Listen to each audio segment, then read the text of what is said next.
конце мая мы отправились в путешествие по реке Вишере на Северном Урале. От Екатеринбурга до Красновишерска более 600 километров.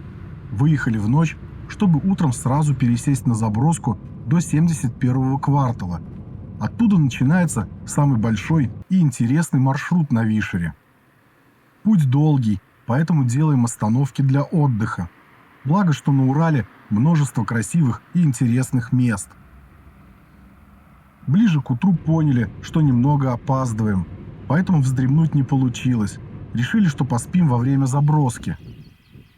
В 8:30 утра уже перекладывали вещи в УАЗ, водителем которого был Юра из ВАИ. Он показал нам, где лучше закончить сплав, и мы отправились в путь. Впереди более 150 километров по грунтовой дороге. В этом году мы сплавляемся по Вишере одними из первых. В лесу еще лежит снег, а дорога только-только от него освободилась. Не все водители соглашались вести нас, а также не нашлось попутчиков, чтобы заброска получилась дешевле. В этом году цены на нее поднялись. Например, Вишерский заповедник просил 17 тысяч по выходным и праздникам, а мы как раз приехали в субботу. Юра при этом брал 13 тысяч.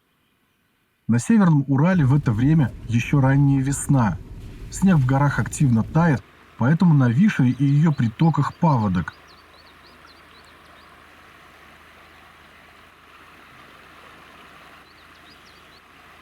Через 3 часа доехали до ВАИ. С недавнего времени здесь есть сотовая связь. Пока что она представлена только оператором Теле2. Также в поселке есть пара магазинов, в которых можно пополнить запасы продуктов. В наиболее интересных местах останавливаемся, чтобы посмотреть на заснеженные горы. По пути нам встретились 2 машины, идущие от 71-го квартала – ГАЗ и Нива. Водители сказали, что мост через реку Нижнюю Паниху разрушен, но объехать можно. Однако наш водитель почему-то решил, что его УАЗ там не пройдет, и увез нас в поселок Велс, сделав скидку в 2000. Немного жаль, потому что теперь из нашего путешествия исчезли 30 километров сплава и посещение хребта Чувальский камень. Поспать во время заброски тоже не получилось. Спешить сегодня уже некуда, поэтому на берегу Вишеры мы поставили палатку, сделали легкий перекус и завалились спать. Когда мы только приехали к Велсу, обратили внимание на тарахтение со стороны поселка. Как выяснилось, это работает дизель-генератор, причем круглосуточно. Деньги на это уходят немалые. Как нам сказали, около 7 миллионов рублей в год. Моста здесь нет, и на другой берег, в поселок, можно попасть только по воде.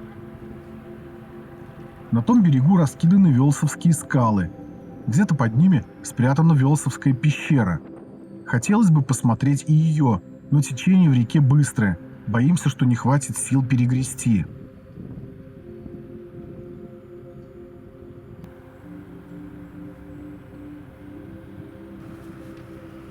Вдалеке за скалами виднеется гора Юбрышка. Снег на склоне, обращенном к нам, почти растаял. Видели, как происходит поставка продуктов в местный магазин. На нашем берегу остановилась машина, а с противоположного выдвинулась моторка. Из машины все перегрузили в лодку, и она отправилась обратно. Продукты привезли, конечно, первой необходимости.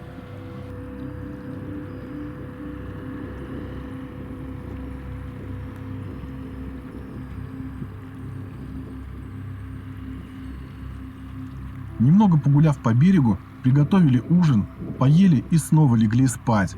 Теперь уже до утра.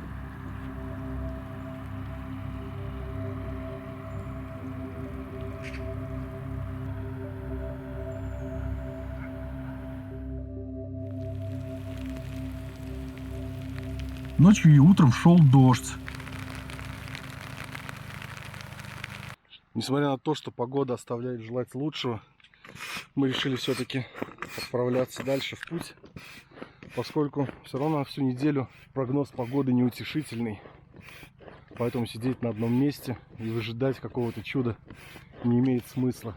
Сейчас, конечно, рискнем попробовать перегрести в Велс, но мне кажется, что это такая себе затея. Течение очень быстрое, по крафту очень легкие. Однако, немного напрягшись, реку мы перегребли и причалили точно к тому месту, где это делают моторки. Значит, идем в пещеру. Велс поселок небольшой и самый отдаленный на Вишере. Проживает здесь примерно 200 жителей. Есть школа, девятилетка и магазин, или даже два. Сотовой связи на момент нашего пребывания не было, однако в планах есть, и на правом берегу уже поставили антенну. Оператор тоже вроде бы Теле2. За поселком в Вишеру впадает один из крупных ее притоков – река Велс, по которой поселок и назван. С велсовских скал открывается шикарный вид практически во все стороны.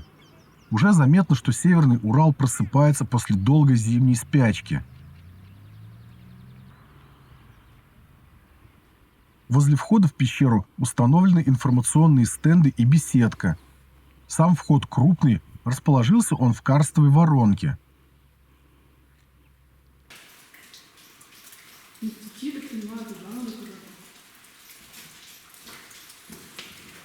Длина Велсовской пещеры 280 метров. Она сквозная, а в северной ее части есть небольшое озеро. Фонарики мы не взяли, поэтому ограничились осмотром небольшого участка пещеры возле южного входа.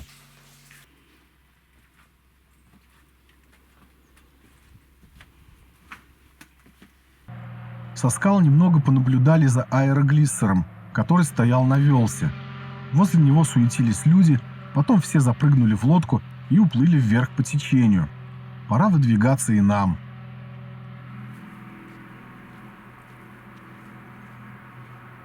Скорость течения была высокая. Не успели оглянуться, как Велс оказался далеко позади. Поначалу даже было страшновато, поскольку с таким быстрым течением нам сталкиваться еще не приходилось.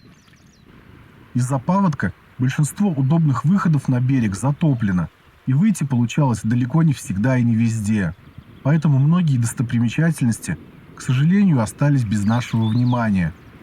Но это не страшно, всегда есть повод вернуться в более удобное время, а может даже разнообразить маршрут, скомбинировав его с протяженной пешей частью.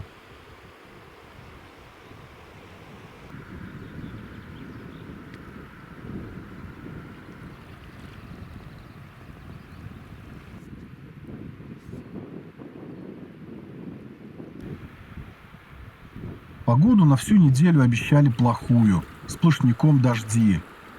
Во время выхода из Велса было просто пасмурно, а местами даже вроде бы прояснялось.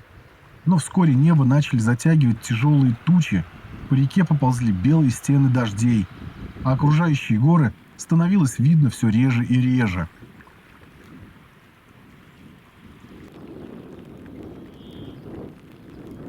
Увидев с воды более-менее удобный выход на берег, решили остановиться на обед. За кустами оказалась стоянка с дровами.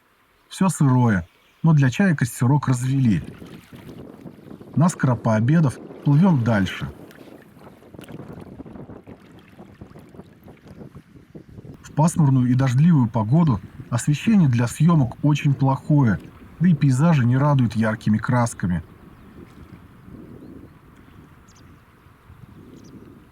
Сейчас проплываем такое интересное место. Это я против течения сейчас смотрю. Вот отсюда мы выплыли. Здесь как будто бы остров.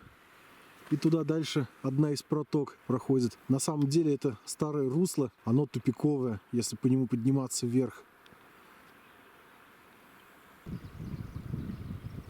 В прошлые годы на берегах Вишеры было много поселков. Они строились для обеспечения приисков, а позже в советское время использовались в качестве спецпоселений для раскулаченных и репрессированных. В настоящее время от этих поселков остались только урочища, большие поляны, иногда с разрушенными старинными избами, да кое-где памятниками, погибшим в Великой Отечественной войне. В ныне оставшихся поселках проживают потомки тех переселенцев, но коренными жителями вишерских земель все же считаются манси или вагулы, как их называли раньше.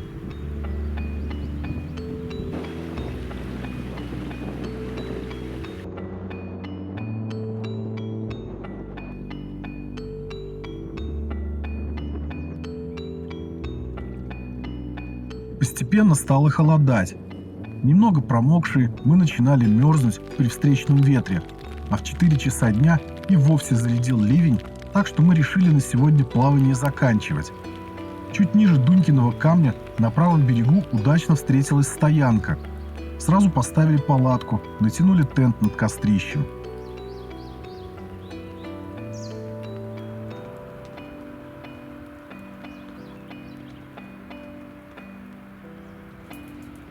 В перерывах между дождями пробовали рыбачить, но безуспешно. Да и вообще, за этот поход ни одной рыбы не поймали.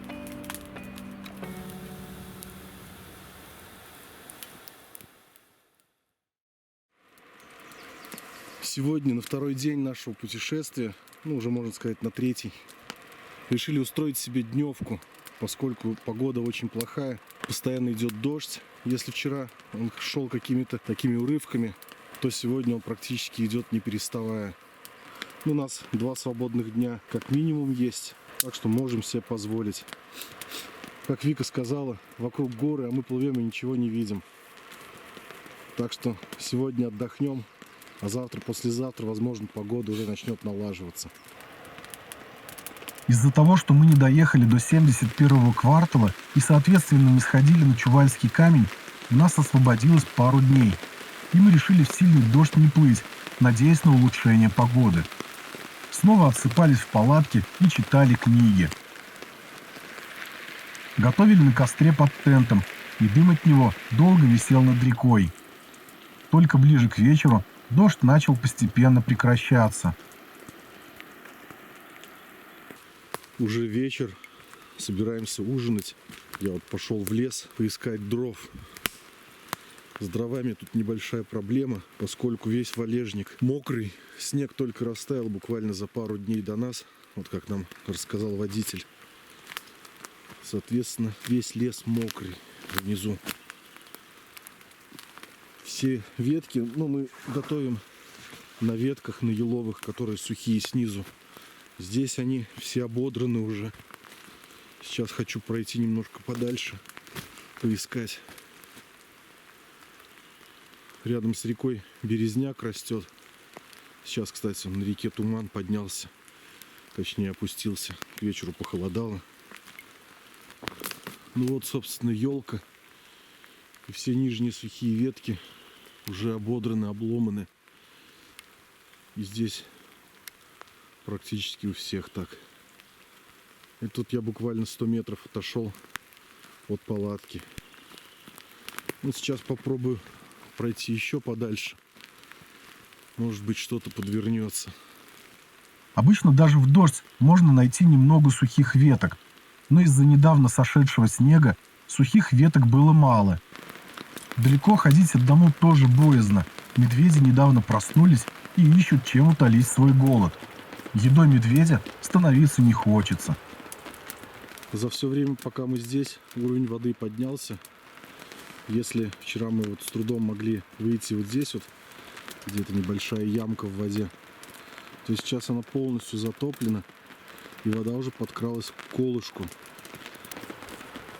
Наша стоянка была на небольшом возвышении, так что мы предположили, что подъем уровня воды нас затронуть не должен.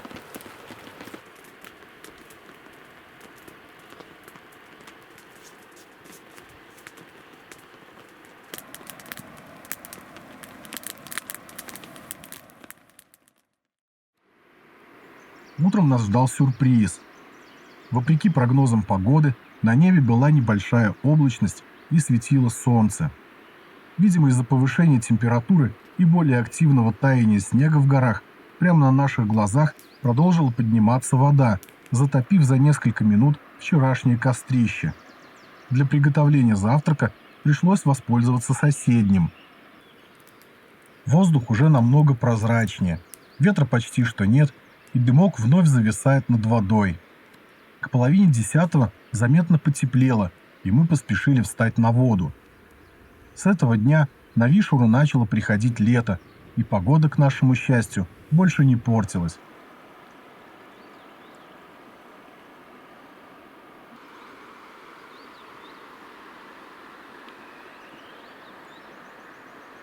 И, конечно же, теперь с воды можно наблюдать горы.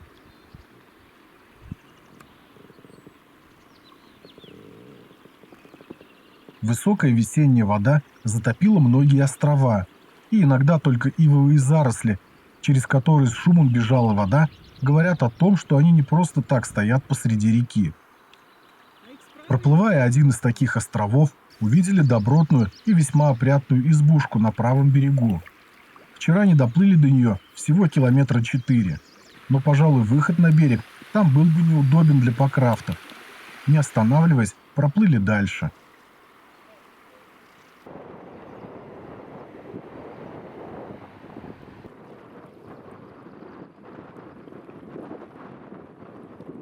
По берегам при свете солнца стали заметны молодые, едва появившиеся ярко-зеленые листочки берез. Иногда даже казалось, что они светятся сами по себе. Весну в этом году мы встречаем уже второй раз. Чуть меньше месяца назад на сплаве по Серебрянке и Чусовой был такой же просыпающийся от зимней спячки лес. Также начинали зеленеть березы и ивы. Также пробивалась первая трава сквозь сухую прошлогоднюю. Но разница все же была. Тогда в начале мая по ночам случались заморозки, а днем по реке гуляли сильные холодные ветра. На Вишере холодно было только в тот день, когда мы промокли под дождем.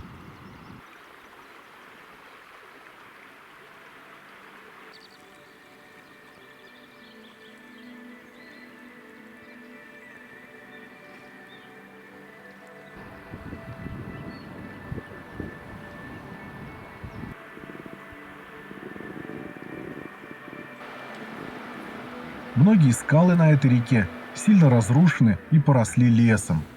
Иногда они обрываются в воду, ее быстрые потоки шелестят, поглаживая каменные уступы.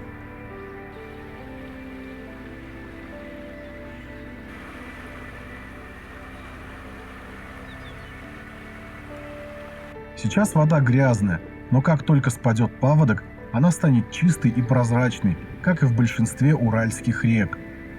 Такую прозрачность любит хариус, одна из самых популярных рыб на Урале и в Сибири. Вишера всегда славилась большим количеством хариуса, но сейчас его популяция снижается из-за неконтролируемого вылова.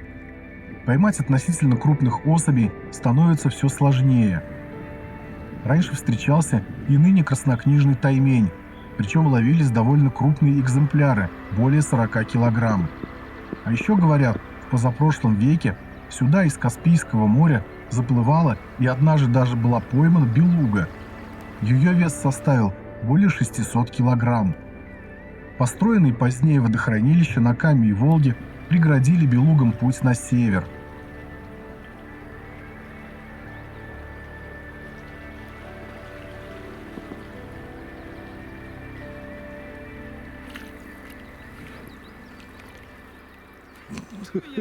Таранишь. Я не специально. Течение весной на Вишере, конечно, классное. Даже сами не верим, что такое быстрое. За 1,5 часа сейчас прошли 15 километров. Просто обалдеть. На берегу, пригретые солнцем, начали цвести травы. Воды как будто еще немного прибыло, и местами река выходила из берегов. Немного размяв конечности, мы выдвинулись дальше. Левый пологий берег тоже заливало. Наполнились водой протоки, которые летом пересыхают. Прошлась она и по небольшим островкам. Вскоре показалось устье реки Улс. Если бы не карта, легко бы проплыли его, не заметив.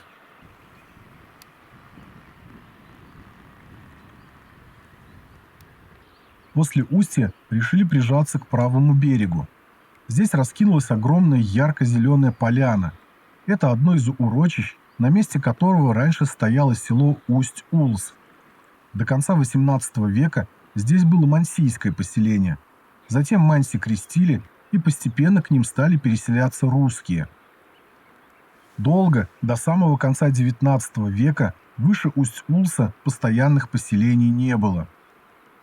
А с появлением Кутимского металлургического завода на реке Кутим, притоке Улса, здесь закипела и жизнь. Напротив села на левом берегу Вишеры работала пристань, ходили пароходы. Но вскоре завод стал нерентабельным, и его закрыли. Быстро стал приходить в упадок и Усть-Улс. Позже здесь был главный лагерный пункт северного отделения Вишерского лагеря. В своем антиромане «Вишера» Варлам Шаламов подробно описывает быт таких лагерей в большом количестве, раскиданных по всей реке. А здесь чуть пониже, на противоположном берегу, судя по всему, была Улсовская пристань. Тоже лужайка осталась от нее.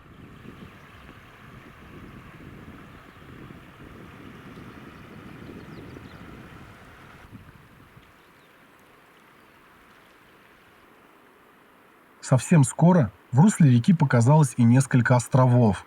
Крупные – Еловый и Черемховый, а за ними группа островов поменьше – Меленские. Здесь мы пошли по левой протоке, чтобы посмотреть Мельничный ключ. Это крупный карстовый источник, бьющий из-под земли в нескольких метрах от реки. В прошлом на нем стояла водяная мельница, за что он и получил свое название. Летом его голубая вода сильно отличается от прозрачной воды Вишеры. Но сейчас он оказался затоплен. Также по обоим берегам встретилось несколько безымянных, но красивых скал, выглядывающих из-за деревьев.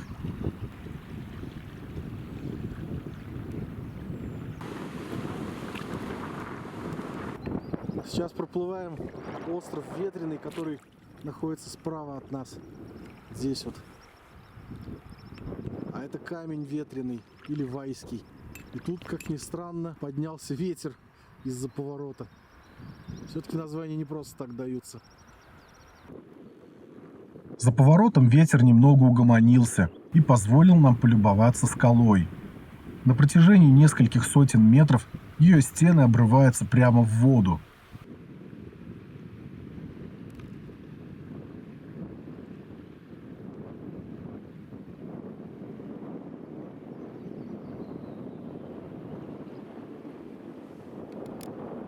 Сразу за скалой, на том же берегу, показались домики поселка Вая.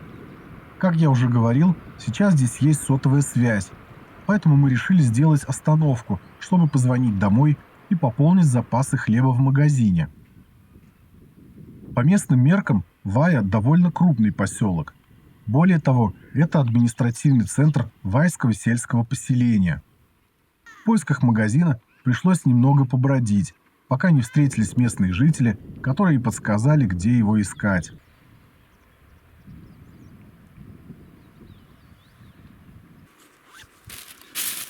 Сходил в магазин, я купил баранки, хлеба не было. Вместо хлеба их будем использовать. Семечек вот купил и карамелек. А ну и лимонад на обед.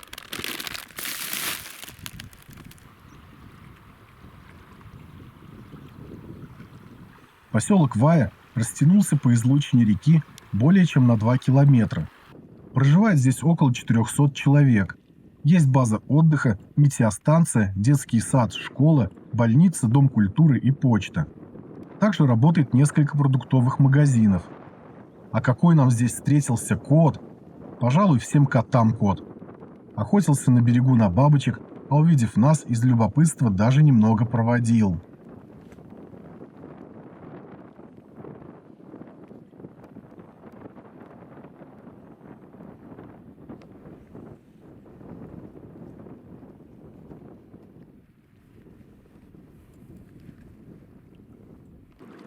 В 2022 году поселку Вая исполнилось 90 лет.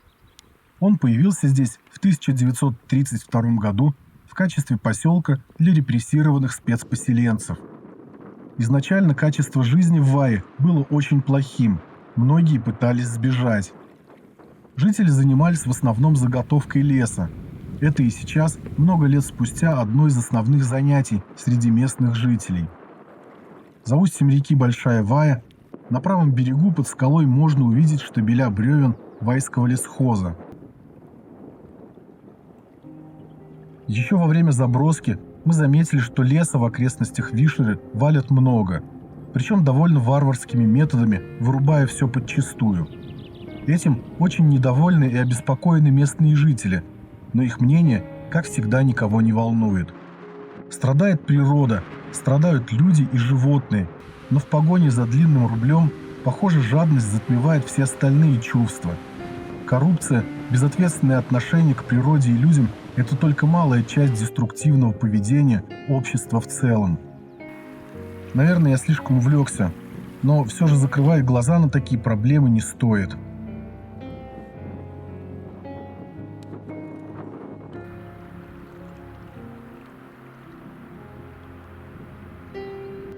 После впадения реки Улс ширина Вишеры увеличилась, наверное, раза в 2.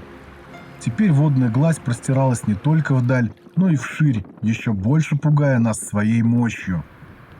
Глядя на такую огромную массу воды, стремительно проносящуюся мимо, а заодно уносящую и тебя вместе с собой, невольно начнешь ее бояться. Пока что это первый и единственный сплав, во время которого мы не расставались со спасательными жилетами. Вроде бы вода, хоть и быстрая, в основном спокойная. Но кто знает, что может произойти за следующим поворотом. Неловкое движение, небольшая волна, и ты можешь оказаться за бортом в считанные секунды. Талая вода почти ледяная, и вряд ли с таким быстрым течением успеешь доплыть до берега, если что-то вдруг произойдет. Места, где можно было бы выйти на отдых, после Ваи не попадались. То крутой берег, то затопленные заросли ивника. Приходилось отдыхать прямо на воде. Хорошо, плывем.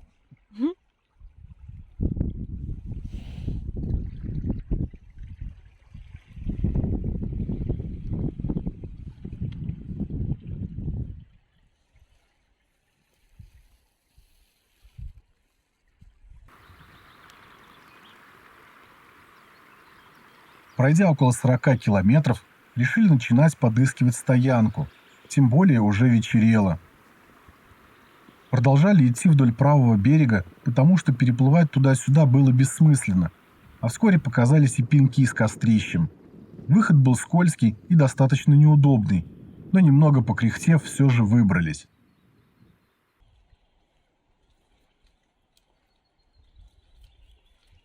Время до ужина еще оставалось, поэтому после разбивки лагеря я сходил за ветками для костра. Набрал столько, чтобы хватило и на сегодня, и на завтра. А потом мы легли отдыхать. После дня, проведенного в сидячем положении, мышцы спины хотят расслабиться.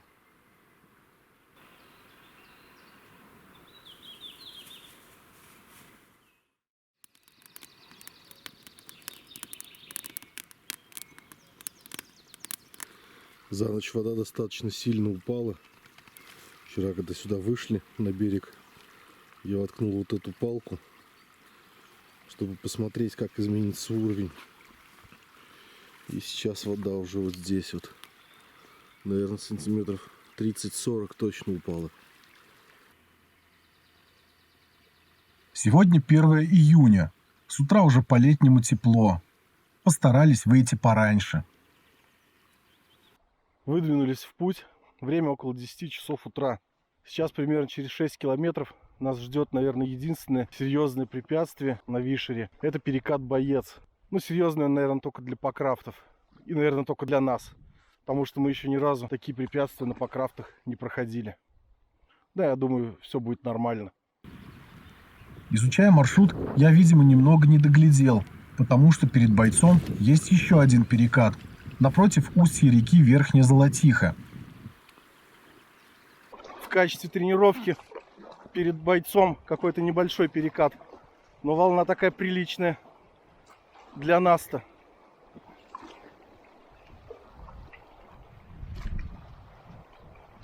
Дух, так сказать, захватывает.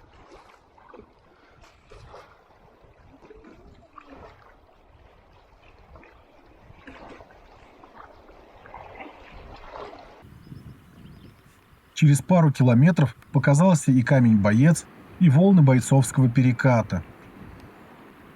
А вот, собственно, и камень Боец. И перекат уже шумит. Какие там буруны страшные. Течение правее сносит, но там совсем что-то жуткое для нас. Мы хотим пройти немного левее. Здесь вроде бы как поспокойнее вода. Но здесь не сказать, что прям мощнее, чем до этого был, который только что проходили. Видимо, просто течение побыстрее несет, поэтому он считался таким сложным. На самом деле, основная струя прижимается к правому берегу, к скале Боец. Вот там проходить было бы опаснее. Какая-то, видимо, последняя ступень, что ли, после Нижней Золотихи. Такой еще один перекат. Таким образом, подряд идет 3 переката. Бойцовский находится как раз напротив устья Средней Золотихи. Возле него русло Вишеры значительно сужается и скорость течения возрастает.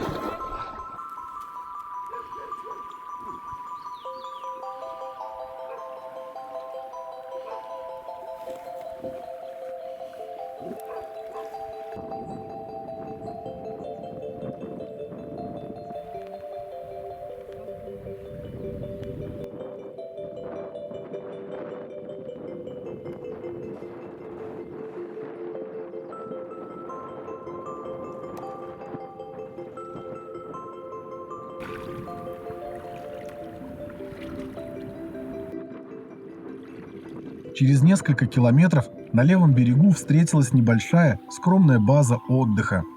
Всего несколько домиков стоят на самом краю берега.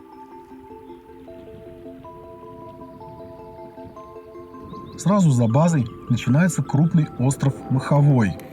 Только сейчас он затоплен, а за островом, на том же левом берегу, приютился камень Маховой. В его гроте, который тоже залит высокой водой, есть наскальные рисунки древних людей возрастом около 3000 лет. Это первая скала-писаница на Вишере из 2 существующих. От камня Махового начинается участок, на котором по обоим берегам Вишеры разбросано множество живописных скал.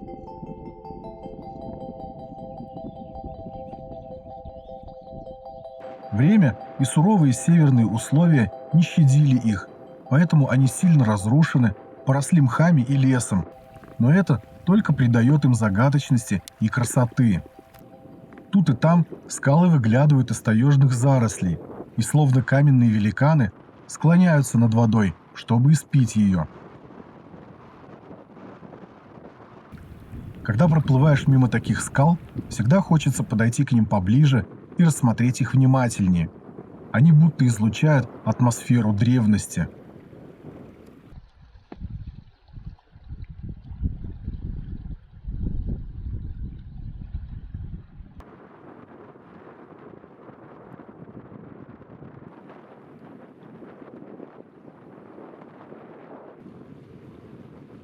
Вскоре на левом берегу показывается небольшая ярко-зеленая поляна. Это урочище Стрелка.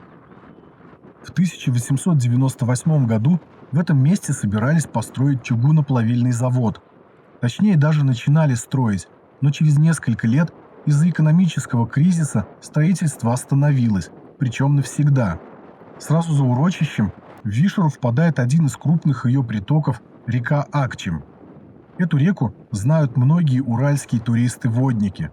Весной во время половодья пороги, находящиеся в верхнем ее течении, достигают 3-й категории сложности и привлекают любителей спортивных сплавов. Ниже устья реки Акчим, но уже на правом берегу, показываются ветхие домики, ныне считающиеся нежилой деревней Акчим. Эта небольшая деревня известна с 1734 года.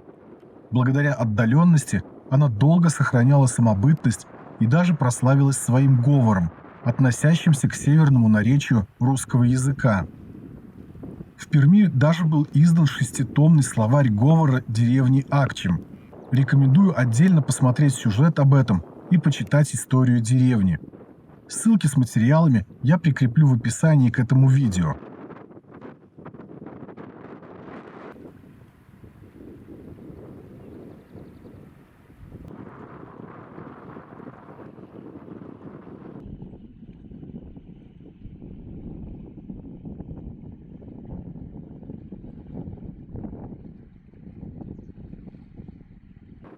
Вскоре нас ожидала встреча со второй писаницей на Вишере, знаменитым камнем Писаным. На карте напротив него отмечена стоянка, и мы решили попытаться выйти на берег.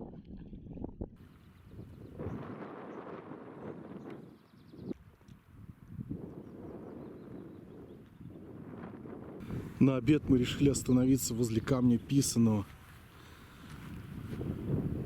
Мало того, что время уже подошло обеденное, так еще и с видом на огромную, грандиозную такую скалу. Наверное, аппетит будет лучше. Отступающая вода реки обнажила глинистый спуск, и на мокром грунте я поскользнулся, лишний раз убедившись в сложности выхода на берег во время половодья. После небольшой чистки принялись к приготовлению обеда. Здесь действительно есть более-менее оборудованная стоянка, но сейчас, весной, она представляет собой небольшой пятачок сухой земли, окруженный со стороны леса талыми водами, что может затруднить поиск дров.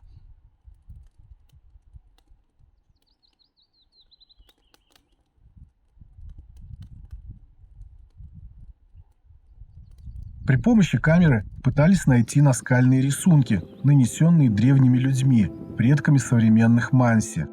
Но, к сожалению, безуспешно. Делать это проще с небольшого участка суши, который сейчас под водой, а обнажается летом. Уже тогда, во время сплава, решили для себя, что упускаем очень много интересного, поэтому в ближайшие годы вернемся на Вишеру. Скорее всего, это будет более продолжительное путешествие, включающее в себя пешую часть по горам Северного Урала и более тщательный осмотр вишерских достопримечательностей.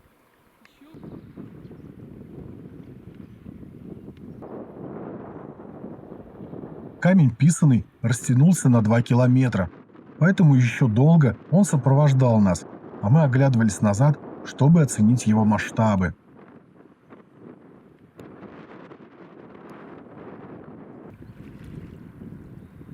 Ниже Писаного камень-бычок, известный своими пещерами, а за ним на том же берегу показывается поляна. Это очередное урочище на месте некогда существовавшей деревни Писаной, названной так из-за соседства с одноименной скалой. Известна деревня была с начала XVIII века, но уже во второй половине XX века она прекратила свое существование.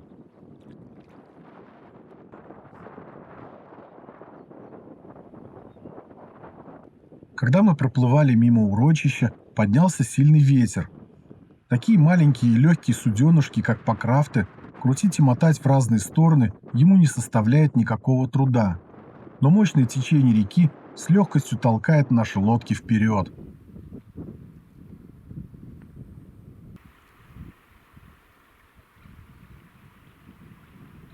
Вскоре показывается еще одно урочище, тоже на правом берегу. Здесь была деревня Воронья. Возле нее в русле Вишеры раскидано несколько крупных островов.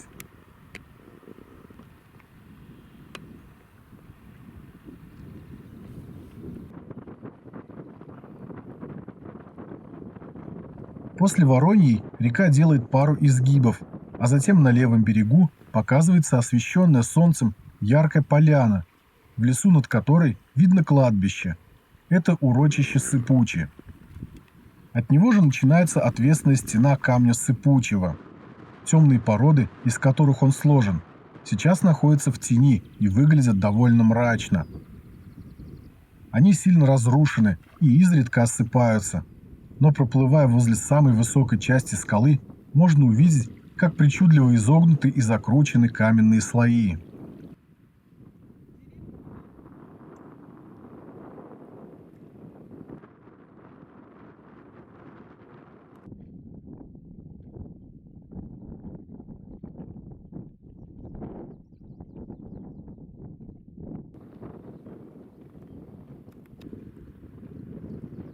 После камня Сыпучего на левом берегу Вишеры показываются домики поселка Сыпучи. Это относительно молодой поселок. Он возник около 60 лет назад. В нем жили лесозаготовители, и, судя по всему, лес здесь валит и сейчас, но уже не местные жители, а приезжие. На берегу разложены огромные штабеля бревен.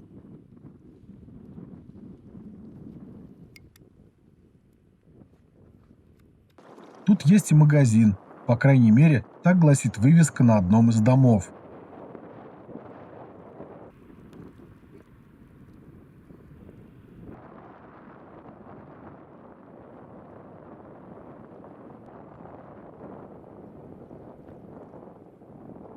Незаметно приблизился вечер, и мы решили начинать поиски места для ночлега.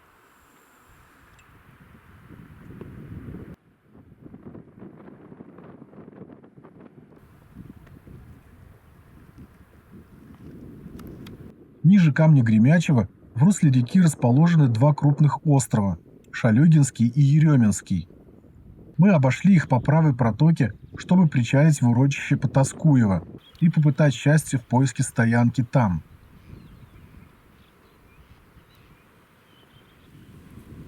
Нечто похожее на стоянку нашли.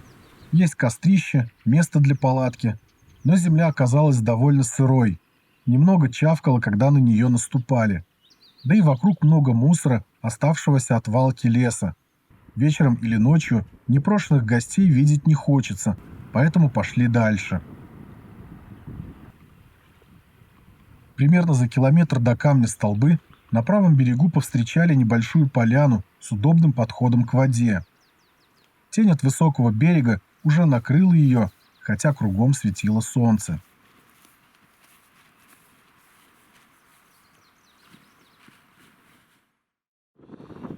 Отправляемся в путь.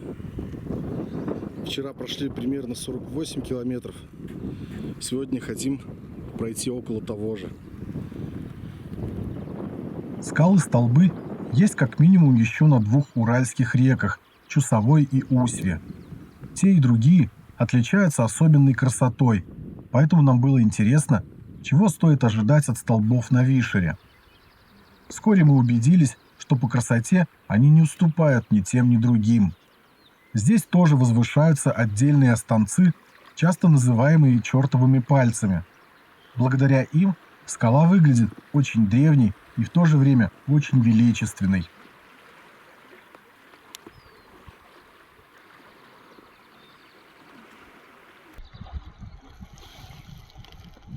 Вот столбы так столбы.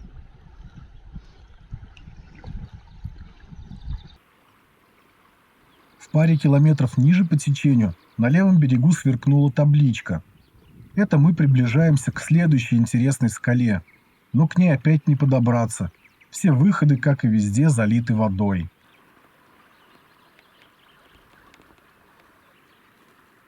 Камень дыроватый, известен несколькими пещерами. Самая большая достигает 90 метров в длину.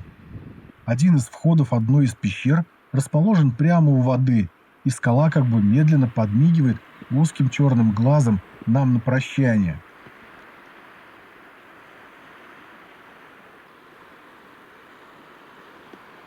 Напротив Дыроватого расположилось живописное урочище Мартина.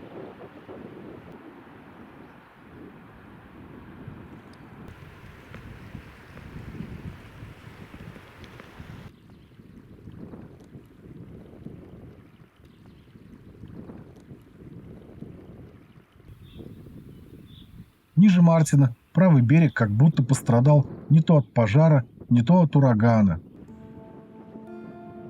Начиная отсюда, река делает крупную петлю.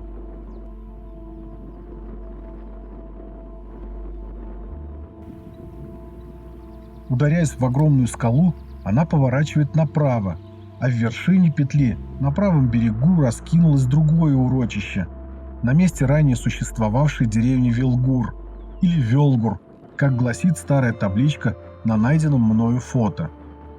Это одно из немногих урочищ, в котором сохранились избы местных жителей, хоть уже и сильно разрушенные. Деревня была основана охотником из Язьвы в 1737 году а прожила она до начала 80-х годов 20-го столетия.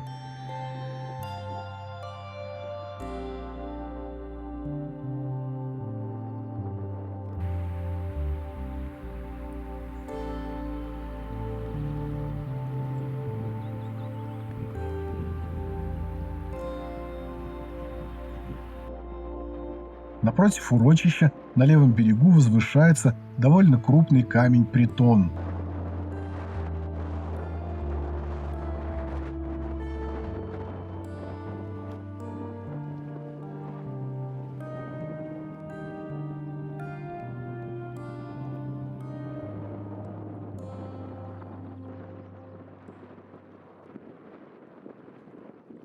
Сегодня ветер страшно разыгрался. Прям практически сдувает обратно. Хорошо, хоть течение достаточно быстрое. Все равно потихонечку идем. Сейчас решили поближе к берегу прижаться. Тут ветер вроде бы не такой сильный. Ближе к середине реки прям вот вообще шквалистый. Чуть ли не переворачивает. Потихоньку подошли к двум интересным скалам – осинному и источному камням. Они расположены очень близко друг к другу, и вследствие этого на многих картах указан только камень источный. Однако их все же разделяет небольшой ложок, в котором среди кустов ивника едва можно различить устье речушки Малый Щугар. Более интересным нам показался как раз камень источный. Один из его останцов напоминает пройденные утром столбы, да и в целом выступающие из леса скалы завораживают.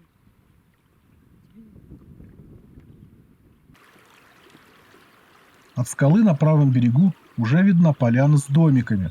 Это урочище Щугар. На левом берегу другая поляна с подходящей к воде дорогой. Это урочище Большой Щугар, бывший поселок алмазодобытчиков.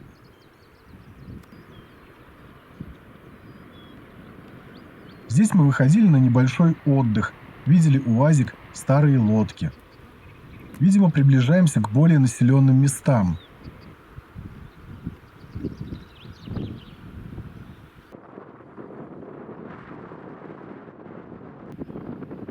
Сразу за поляной в Вишеру впадает река Большой Щугар. В ее устье сохранились остатки бетонной плотины. Домики на правом берегу оказались жилыми. Кого-то не пугает жизнь без электричества и прочих благ цивилизации. Быть может, не отпускает родная земля, да и желание жить в уединенном месте не исключается. После полудня небо затянуло не то дымкой, не то облачностью, помрачнело. Пройдя остров Забадский, увидели достаточно удобный спуск к воде. Решили здесь пообедать, потому что впереди непростой участок.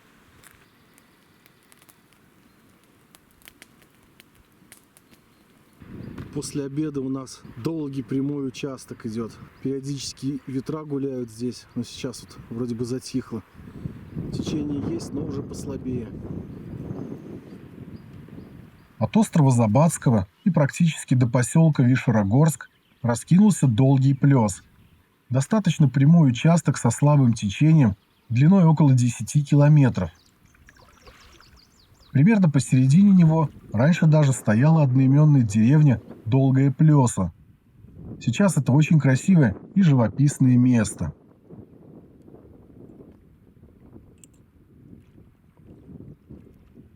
Ветер почти не беспокоил нас, а течение по высокой воде, хоть и медленнее, чем до этого, но более-менее несло. Проходили мы Долгий Плес почти 2 часа. Остановились только один раз в урочище Арефа. Там уже была сотовая связь, и мы смогли позвонить домой.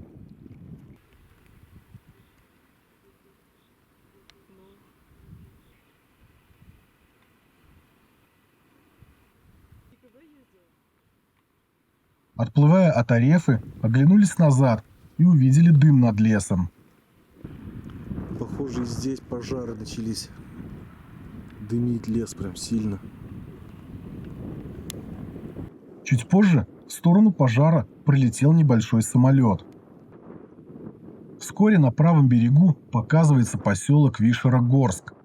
Начинается он заброшенными домами, но затем появляются и жилые. Основан Вишерогорск был как поселок алмазодобытчиков в 1967 году. Согласно переписи 2010 года, здесь проживает 440 человек. Поселок расположен на широкой излучине Вишеры, и с воды видна только его восточная часть. По берегу раскидано множество лодок, здесь это основной вид транспорта. До Красновишерска отсюда примерно 30 километров по воде и почти вдвое меньше по суше. До поселка ходят автобусы, хотя моста через реку здесь нет, однако действуют паромные переправы. Постепенно Вишерогорск скрывается за деревьями.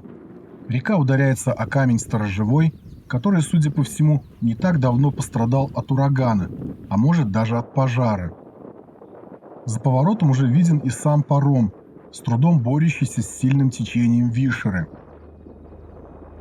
Возле переправы, как это часто бывает, множество списанной техники, брошенной доживать свой век под открытым небом. Эти внезапно появившиеся среди тайги остатки светлого прошлого напоминают кадры из фильмов про постапокалипсис.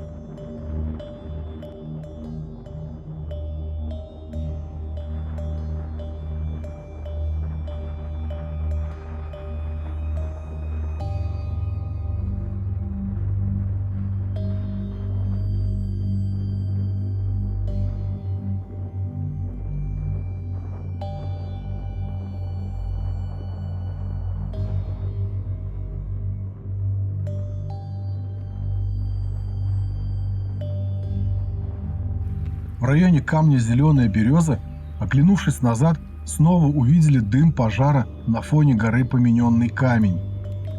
На мгновение показалось, будто горит сама гора.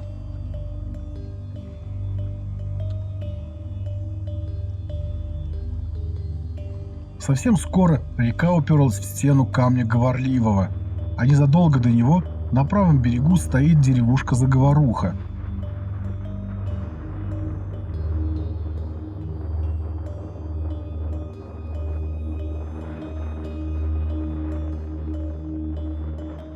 Судя по рекламе бани, туристы и приезжие рыбаки здесь бывают чаще, чем выше по течению.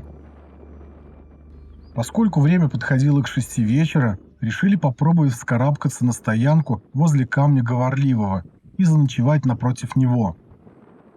Стоянки напротив скалы на Вишере у нас еще не было, так что упускать такую возможность было нельзя.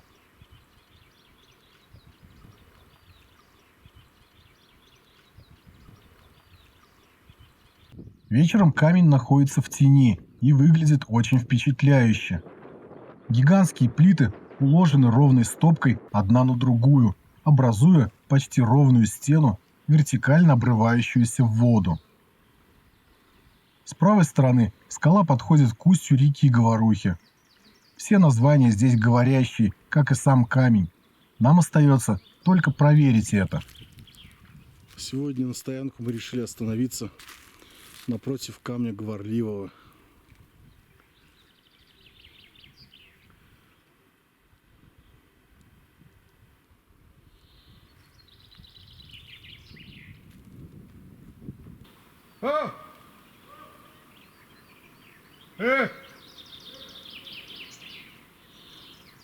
Говорит.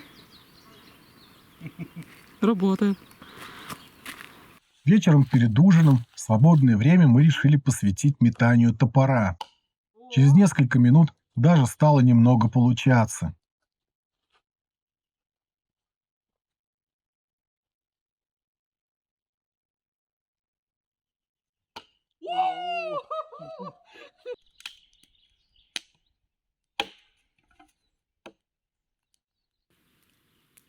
Традиционно на ужин сделали суп из сушеных овощей и мяса. После ходового дня горячий суп со свежим луком или чесноком – это ощущение, которое не описать словами.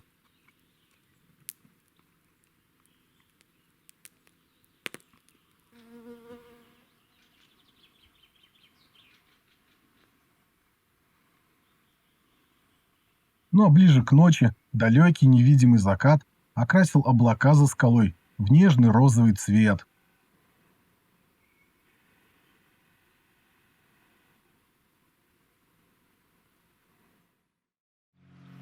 Утром встали пораньше.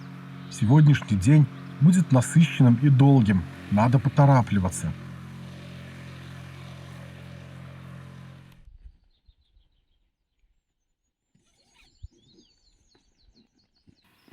Начался наш последний сплавной день. Осталось 23 километра до города Красновишерск. И там уже будем сворачиваться.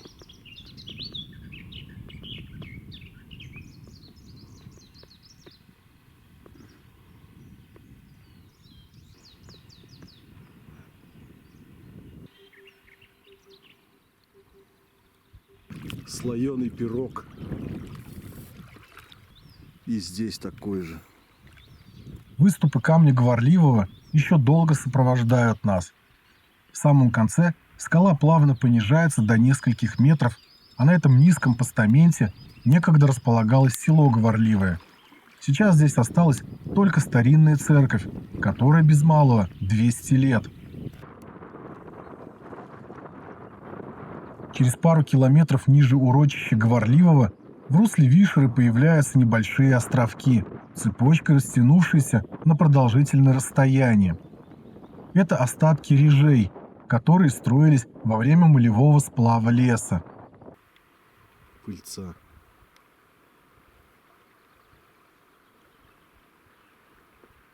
Ряжи представляют собой деревянные срубы, заполненные камнями. Они использовались для задержки сплавляемого леса и помогали при формировании плотов.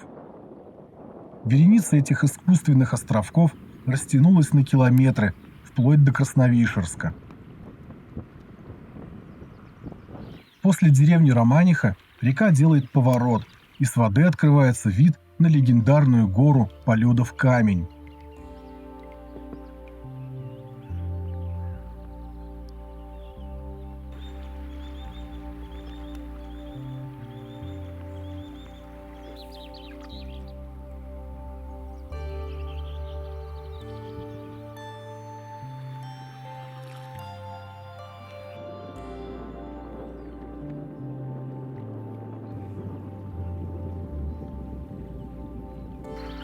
В очередной раз река делает широкую излучину, а за ней уже показывается высокая, протяженная стена самой известной и популярной скалы на Вишере – камня Ветлан. Он растянулся почти на 2 километра, а его высота, по разным данным, составляет от 100 до 140 метров над уровнем реки. Полюдов камень, камень Ветлан и река Вишера связаны легендой, но о ней чуть позже. Ветлан интересен не только в качестве туристического объекта, но и в научном плане. Здесь можно встретить редкие современные растения и окаменелые остатки древних. Туристы же посещают скалу круглый год. На нее ведет хорошая тропа, а на вершине несколько смотровых площадок с великолепными видами. Поднимемся на Ветлан и мы, но после окончания сплава.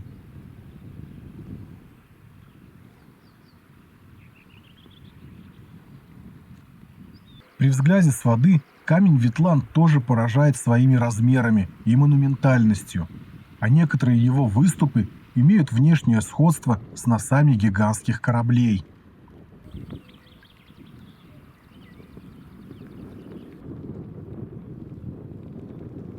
Ниже по течению на левом берегу уже начинают встречаться базы отдыха. До завершения сплава остается совсем немного.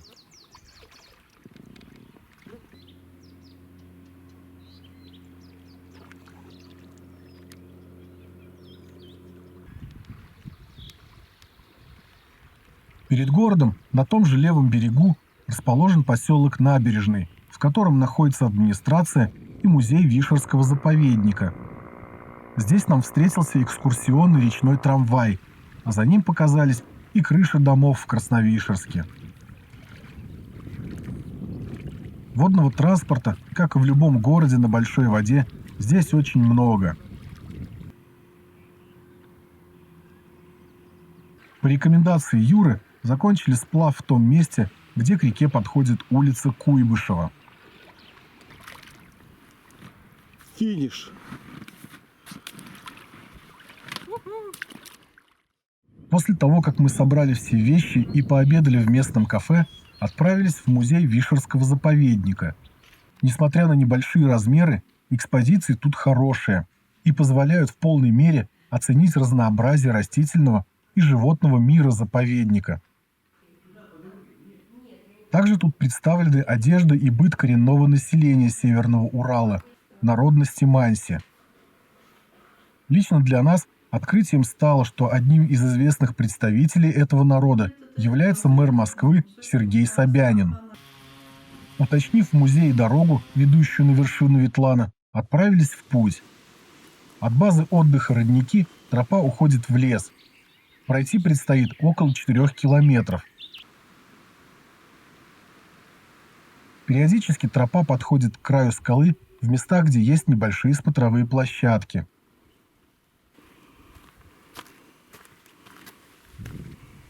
Легенду о Ветлане, Полюде и Вишере я прочитаю из книги Павла Распопова «Река Вишера». В незапамятные времена здесь жили два друга-богатыря – Полюд и Ветлан. Оба были одинаково сильны и ловки, отличались лишь ростом и телосложением. Но однажды богатыри встретили красивую девушку, Вишеру. Оба влюбились в нее. Да и Вишере каждый из них был дорог. Между богатырями завязалась драка за то, кому девушка достанется в жены. Вишеру умоляла прекратить бой, пыталась их разнять. Но куда там? Богатыри разбежались в разные стороны и давай метать друг в друга огромные камни через голову Вишеры. 6 дней и 6 ночей длился бой. Но силы у каждого богатыря были равные. Никто не мог одержать победу. На 7-й день оба выбились из сил, покалеченные склонили головы и превратились в каменные горы. Красавице Вишере к тому времени белый свет стал немил. Упала она меж богатырей. С тех давних пор течет на Северном Урале река Вишера, а рядом стоят окаменевшие богатыри Полюд и Ветлан.